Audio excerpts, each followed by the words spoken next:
without wanting to take it apart. He couldn't glance at a menu without memorizing it. Pale, with round eyeglasses and unruly hair, in blue jeans, black undershirt, and beatniky sandals, Keith laid his hands on the spread-out parts of the stereo, as if he wanted not to build it, but to cure it.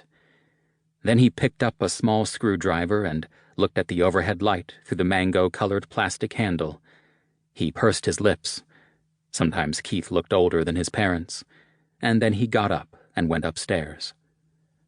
Sammy, the younger son, 12 years old, was sprawled out on the couch, naked except for a pair of khaki shorts. Blonde, bronze, and blue-eyed, his prettiness was almost comically conventional. He looked like the kind of picture little girls tuck into the corner of their mirror. Sammy was somewhat outside the Butterfield mold. In a family that cultivated its sense of idiosyncrasy and its sense of personal uniqueness, Sammy's genius already seemed to be taking the form of profound regularity. Athlete, dancer, paperboy, blood brother, and heartthrob, Sammy was the least retiring, the least internal Butterfield. We all really did believe, even when he was 12, that one day Sammy would be president. And then there was Jade, curled into an armchair, wearing a loose, old-fashioned blouse and a pair of unflattering shorts that reached almost to the knee. She looked chaste, sleepy, and had the disenfranchised air of a 16-year-old girl at home with her family on a Saturday night. I scarcely dared look at her. I thought I might simply hurtle myself through the window and reclaim her as my own. It had been 17 days since I'd been banished from their home, and I tried not to wonder what changes had taken place in my absence. Jade looked at the wall. Her face seemed waxy, blank. The nervous knee jiggle was gone, cured by my banishment, and she sat unnervingly still. She had a clipboard wedged between her narrow hip and the side of the chair, and she held in her hand one of those fat ballpoint pens that have 3 separate cartridges, a black, a blue, and a red.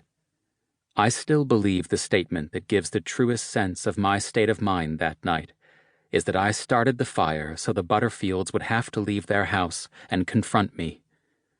The trouble with excuses, however, is that they become inevitably difficult to believe after they've been used a couple of times. It's like that word game children discover. You repeat a word often enough and it loses all meaning. Foot. Foot. 100 times foot, until finally, what is foot? But even though the truth of my motive has worn a little thin, and through its diaphanous middle I can detect other possible motives, I can still say that indeed the clearest thought I had when I lit the match was that starting a fire on the porch was somehow a better way of rousing the Butterfields from their exclusive evening than a shout from the sidewalk or a stone against the window, or any other desperate, potentially degrading signal I might make. I could picture them, sniffing the smoke sent off by the pile of old newspapers, trading glances, and then filing out to see what the trouble was. This was my strategy.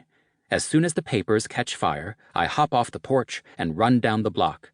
When I'm at a safe distance, I stop to catch my breath and begin strolling back toward the Butterfields, hoping to time my arrival with their emergence from the house. I'm not sure what I planned to do then. Either jump right in and help put out the little fire, or stand transfixed, as if surprised to see them, and hope that Jade or Anne would see me, wave, invite me in. The point was not to allow them to go another day without seeing me. I don't recall debating this plan of action. Nerved out and lovesick, I simply proposed it, and then a short time later was lighting a match.